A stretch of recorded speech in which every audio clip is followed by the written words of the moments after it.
Assalamualaikum warahmatullahi wabarakatuh. Kembali lagi dengan saya Taufik Santosa dalam materi debat dalam menyusun mosi dan karangan esai untuk debat. Ya. Sekarang kita ibaratkan seperti ini ya. Jika terdapat mosi dengan judul Dewan ini mengharuskan penyatuan lapas koruptor dan terpidana kasus lain atas dasar keadilan. Mengharuskan penyatuan lapas koruptor dan terpidana kasus lain atas dasar keadilan. Untuk membuat sebuah argumen pendukung mosi tersebut, kita harus melihat terlebih dahulu pengertian koruptor dan korupsi, serta undang-undang mengenai koruptor dan pencurian, serta video yang membahasnya di YouTube, berdasarkan channel-channel yang dapat dipercaya. Misalnya, Mata Najwa sangat cocok bagi materi atau mosi tentang mengharuskan penyatuan lapas koruptor dan terpidana kasus lain atas dasar keadilan. Nah, setelah kita mendapatkan materi-materi tersebut, barulah kita menulis sebuah esai berupa rangkuman dari materi undang-undang dasar, undang-undang hukum yang menyamakan koruptor dengan pencuri untuk mendukung mosi Dewan ini mengharuskan penyatuan lapas koruptor dan terpidana kasus lain atas dasar keadilan.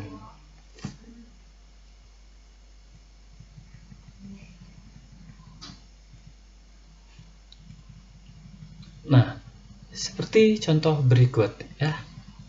Korupsi. Nah, korupsi berasal dari bahasa Latin corruptio. Tulisannya corruptio. Kata ini sendiri memiliki kata kerja corrumper yang artinya busuk, rusak, menggoyahkan, memutar balik, atau menyogok. Menurut Andi Hamzah dalam bukunya Pemberantasan Korupsi dari bahasa Latin, itulah kemudian turun ke banyak bahasa di Eropa seperti bahasa Inggris itu corruption, corrupt, bahasa Prancis corruption, dan bahasa Belanda korupsi atau korupsi. Nah, dari bahasa Belanda inilah kata itu turun ke dalam bahasa Indonesia korupsi. Dapat disimpulkan bahwa korupsi adalah tindakan memperkaya diri sendiri atau mengutamakan kepentingan pribadi tanpa memperdulikan orang lain yang ada di sekitarnya atau jabatannya. Tindakan korupsi dapat merugikan banyak pihak, baik masyarakat maupun negara, karena keuangan ataupun pelaporan keuangannya tidak sesuai dengan apa yang diharuskan. Gitu ya. Orang yang melakukan korupsi biasanya adalah orang yang menyelewengkan atau menggelapkan uang negara atau uang perusahaan di mana dia bekerja demi kepentingan pribadinya atau golongannya. Nah, dalam hukum kriminal, pencurian adalah pengambilan properti milik orang lain secara tidak sah tanpa seizin pemilik. Jika dibandingkan pengertian koruptor dan pencuri, maka keduanya sama-sama menggunakan milik orang lain tanpa diketahui oleh si pemilik. Berarti dapat disamakan bahwa korupsi itu sama dengan pencurian dan koruptor sama dengan pencuri. Nah, tindak pidana korupsi itu diatur dalam Undang-Undang KPK Pemberantasan Korupsi tahun 1999.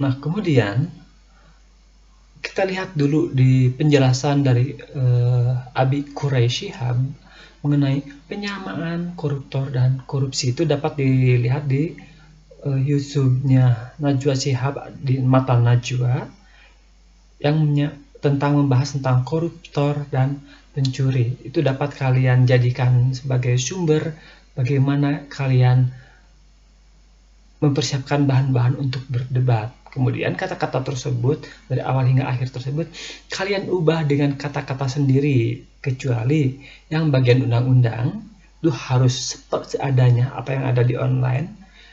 Terus contoh-contoh berita-berita koruptor yang ada di Indonesia tahun 2021 atau tahun 2020 sampai dengan tahun 2021 kalian tulis juga sebagai contoh di online, ya, harus sesuai dengan kalimatnya. Siapa yang dijeratnya, berapa jumlah korupsinya, berapa tahun mereka dipenjara dan lain sebagainya. Bagi yang pro dalam mosi tentang penyatuan lapas terpidana koruptor dan pencurian biasa harus digabungkan. Karena KUHP-nya atau kitab-kitab hukum pidana itu memang ketika disandingkan memang sama saja koruptor itu sama dengan mencuri. Hukumannya 7 tahun sampai dengan 15 tahun penjara berdasarkan undang-undang KUHP, Kitab Undang-Undang Hukum Pidana nomor 16 tahun 1999 dan nomor 19 tahun 2022. Ya. Itu dapat kalian jadikan contoh bagaimana kita membahas suatu pendukungan terhadap mosi bahwa penyatuan lapas koruptor itu harus disamakan dengan penyatuan lapas pencuri yang lainnya. Terima kasih. Silahkan kalian kerjakan tugas berikutnya dari saya, dari Bapak. Semoga kalian dapat memahami tentang bagaimana cara menulis mosi ini. Terima kasih. Wassalamualaikum warahmatullahi wabarakatuh.